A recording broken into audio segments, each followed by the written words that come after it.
इस प्रश्न में देखा जाएगा कि 27 डिग्री सेल्सियस पर, यह भी आपका बिलियन चैप्टर का है, बड़ा महत्वपूर्ण क्वेश्चन है। इस तरह के क्वेश्चन बोर्ड में कई बार पूछे गए हैं। आप प्ले लिस्ट में जाकर के देखें और कई वीडियो बिलियन चैप्टर के बताया गया है, निश्चित तरह से आपको लिए लाभ प्राप्त होगा उससे।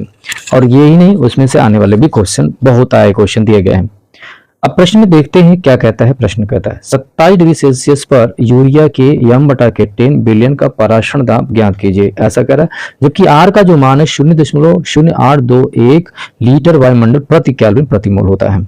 ठीक है, अब इसमें क्या दिया गया, 27 डिग्री सेल्सियस की बात करें तो ये जो 27 डिग्री सेल्सियस से टेम्परेचर दिया गया, अर्थात 27 + 273 आप जोड़ दोगे तो आपका कितना जाएगा, 300 केल्विन हो जाता है। ये जो भाग दिया गया इसको आप देखें तो ये आपका दिया क्या गया है, इसको देखेंगे तो ये सांद्रता दी गई है, ये 1/10 सांद्रता होगी।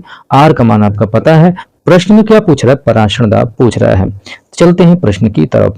तो इसमें क्या करेंगे, क्वेश्चन फार्मूला यूज करेंगे, जो पीवी बराबर क्या होता है, n/RT होता है, ये सभी लोग जानते भी हैं। भी को जब इधर लाके भाग करेंगे तो n/v हो जाएगा, और यही जो मोलों की संख्या, n क्या मोलों की संख्या, v आयतन है, और ये बिलियन का स्थिरांक है r, और ये आपको t जो है परमताप होता है। तो n/v को क्या कहते हैं, सांद्रता कहते हैं। यही मोलर जो सांद्रता है वो m/10 के बराबर था, तो 1/10 क्या है, तो c की जगह क्या रख दिया गया, 1/10 रख दिया गया।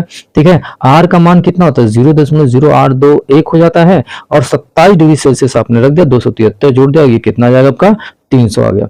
तो इस तरह से आप देखेंगे तो पूरे डाटा में तो आपको c तो पता हो गया, आर का मान ही है, और टी हो गया। अब इन सभी मानों को रख दिया जाए, इस सी के मान को, सांद्रता के मान को, ठीक है, इसके मान को यानी कि आर के मान को रख दिया जाए, टी के मान को। सी सांद्रता जो लिखी गई है ये मोलरता, मोलरता एक प्रकार क्या है, सांद्रता तो ही है।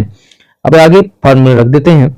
आप देखेंगे तो सी की जगह पे आपने मान रख दिया कितना, सी की जगह आप रखेंगे, प्रश्न देखें तो सी की जगह आपने, या यम का जो मूल रहता है उसके जो मान 1/10 है, मान ये दिया गया है। ठीक है, आर का मान 0.0821 और 300 केल्विन। अब इसमें आप देख 10 का से कटा दी, 0 से 0 कर दिया, 30 हो जाएगा, 30 का इसमें गुणा कर दिया, 0 रख देंगे, 3 एकम 3 कितना जाएगा, 3 एकम 3, 3 दूना के 6 जाएगा।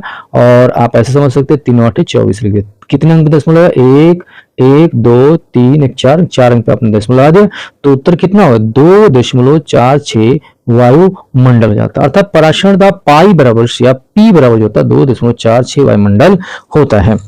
वीडियो देखने के लिए धन्यवाद। शेयर और लाइक जरूर करें, जिससे अधिकतम लोगों को इसका लाभ मिल सके।